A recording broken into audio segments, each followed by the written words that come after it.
Hi, my name is Phoenix Cooper, and in this video, I'm going to take you through my first ever sketchbook tour. What is a sketchbook? Is it something that you pour your heart into, or is it something that you just use to take notes in, even to throw away later? Either way, I think a sketchbook is probably the most important thing to any creative process ever. So let's jump right in.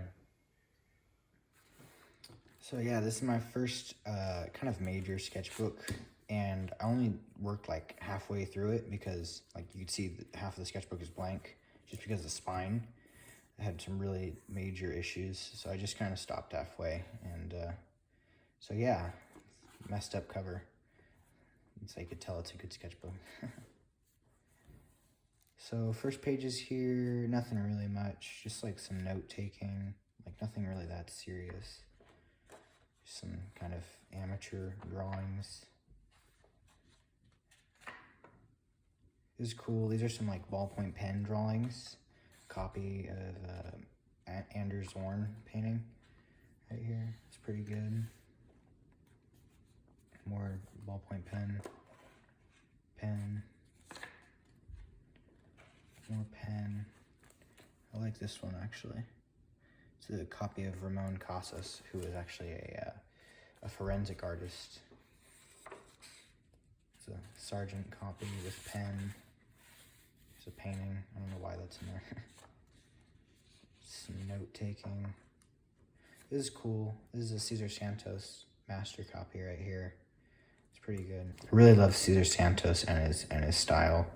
So yeah, it's a really good painting.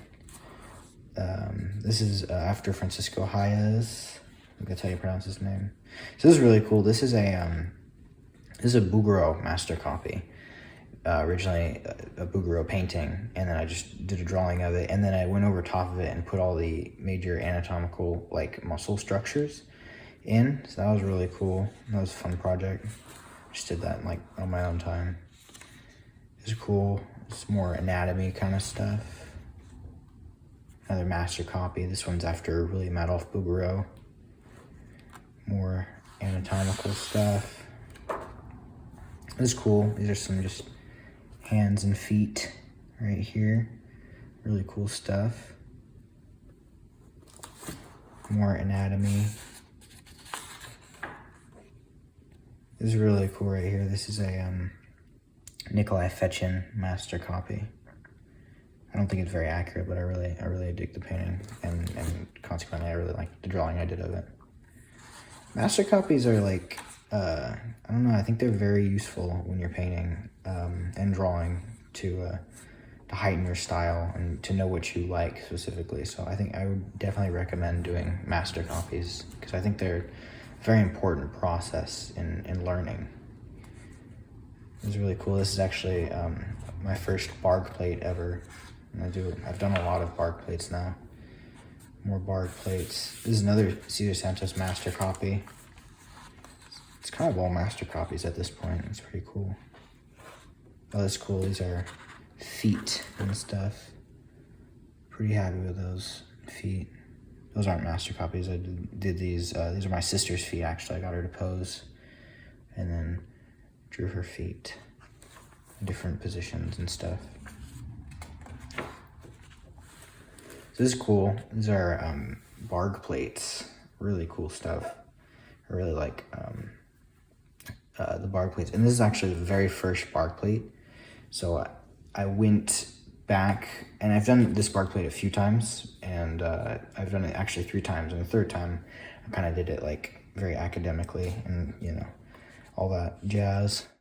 These are what bark plates are supposed to look like. They're, I don't know, I like these ones better. They're clean, nice, and I just kind of did them more academically, more professionally. So these were kind of my final bark plates that I did. Pretty happy with them. Over here, I have the Mona Lisa's hand. This is a master copy of just the Mona Lisa's hands.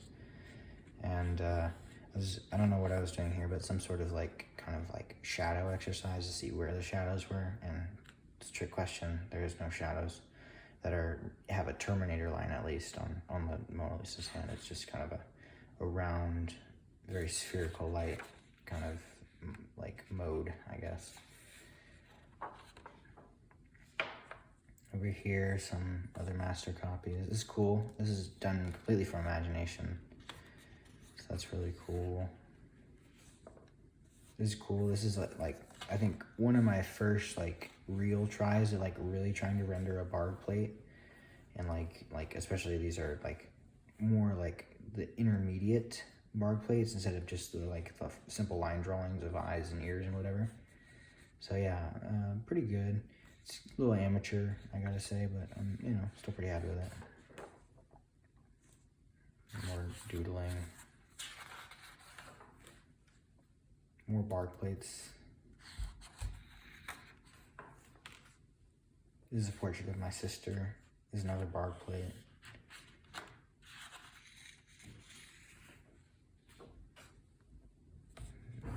Notes. I don't know what I was taking notes of.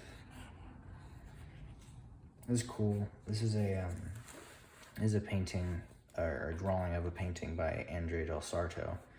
He's an amazing painter. I really like that guy. So, Renaissance painter, obviously. But yeah, really good stuff. This is a drawing of my sister. Another drawing of my sister. Some Nikolai Blohin master copies. I think probably one of the greatest living painters today is Nikolai Blohin. More Cesar Santos master copies. Another great living painter. Portrait of my sister. It's a Bouguereau master copy.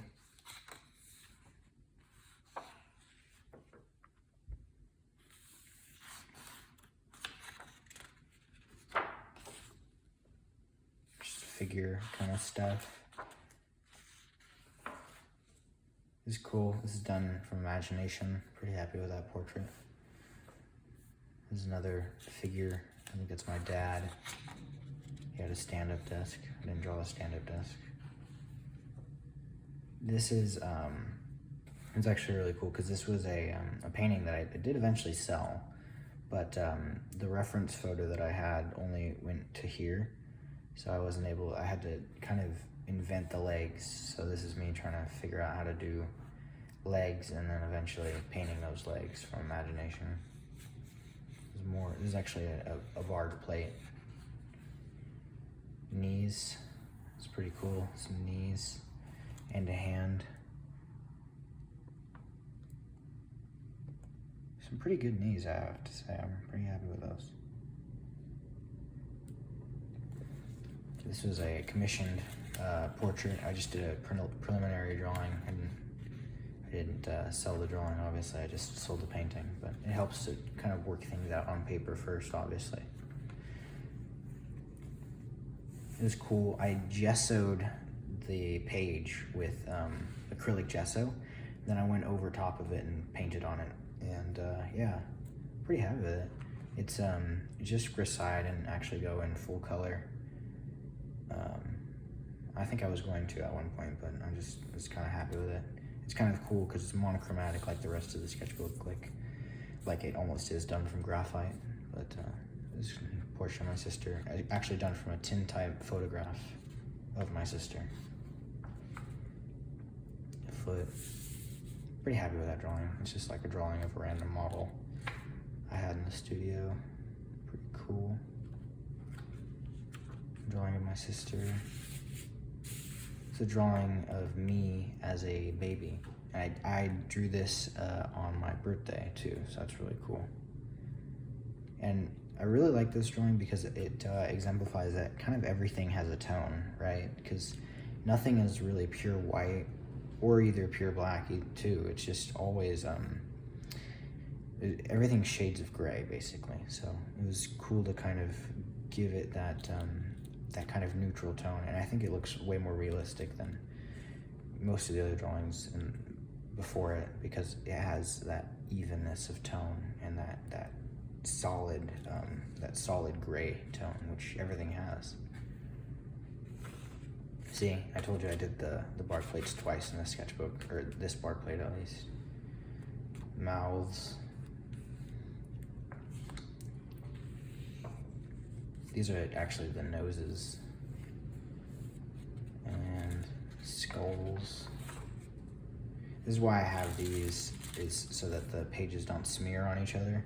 Like on this one, it was a good drawing, and then the graphite just got smeared on it, so it helps to have these to protect it. Thumbnails,